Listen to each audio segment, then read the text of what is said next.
Lav i lisica. Lav je toliko ostario da više nije mogao da trči i lovi.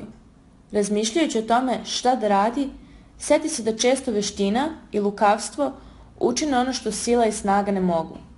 Zato objavi da je bolestan, uvuče se u svoju kuću i leže u krevet. Brzo se po šumi pronese glas da je strašni lav na samrti. Kad neko nešto želi, on lako u to i poveruje. Mnogi životinje pod izgovorom da žele da posete bolesnika pojuriše što su brže mogle da vide lava kako izdiše. Međutim, kako je koja od njih dolazila, lav bi je zgrabio. Najzad, eto i lisice. Videći kroz prozor, ona upita: "Kako si, prijatelju?" "Loše, draga Lio," odgovori lav. "Uđi unutra da te vidim poslednji put." "Oprosti, prijatelju, nemam vremena," reče mu lisica. "Žurim, a i ne ulazi mi se.